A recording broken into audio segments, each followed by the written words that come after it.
Mga ka-DIY, so panibagong day pa na bagong vlog na naman tayo. So ito na yung ating update dun sa setup po ni Madam Porillo, Josie Porillo, na pinagawa niya pong off-grid, no? Off-grid means 12 volts output po siya na off-grid, no? Pure off-grid po siya. 12 volts po ang sinusupply ng ilaw niya at saka solar pan.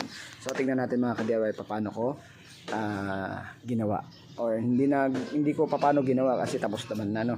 Ito na po yun siya, papakita ko na lang. Yan mga ka-DIY. Sa mga ka-DIY, naglagay po tayo ng plywood po or plywood po na 3/4 po no, marine. Tapos naglagay tayo ng cornisa para design naman po. Mga bossing, nilagyan na rin po natin ng varnish na binarnisan natin. Tapos dito na yung mga accessories na mga bossing, ano. Ito po yung power supply niya para sa backup, controller MPPT, indicator, and then battery monitor. Ito po yung tray. Parang molding tray para paglagyan ng wire para hindi po madumi yung pagka-wiring, nakatago.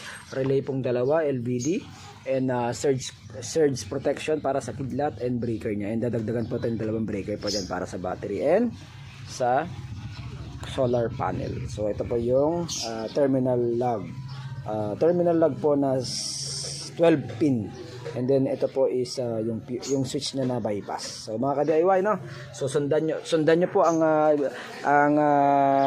content na ito, itong video na to, dahil napakaganda po pag na-set up to. Napakalaking bahay po ang pinapaandar nito ng solar pure 12 volts. So mga ka-DIY, so yan mga ka-DIY lang ating video ngayon. So thank you for watching. See you sa pag-set up na. Pag natapos na ngayon kasi mga ka-DIY, tatapusin na natin ang wiring nito at ikakabit na natin doon sa bahay ni Madam Josie Porillo. So let's go. Ka-DIY, no, i-update ko lang kayo, no. So tapos na natin yung sineset up natin kanina. So abot lang ako ng 3 hours na nag-wiring. So ayan na mga ka-DIY, tignan natin.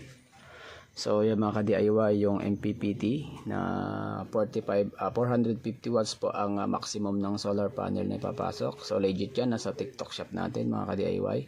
So itong controller, ito po yung output controller na. Kung ano po yung lumalabas sa output, yan po yung makikitang reading, and naka-solar siya, indicator, and 220 volts kung kuryente po yung papaandar sa system natin sa load. So ito yung power supply na 40 amperes po mga ka-DIY, and relay po natin na dalawa, and LVD and breaker, no.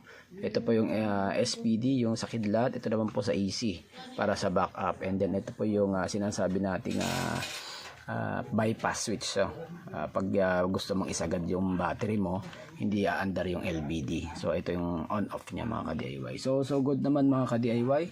So tinetesting natin muna kung okay siya bago ipunta kay client or bago i-deliver mga bossing. So mga ka-DIY, sa mga gusto mo magpa-install, so PM nyo lang ako. So ganyan, napakamura po, 50% po, no, napakamura. So picture tayo mga ka-DIY.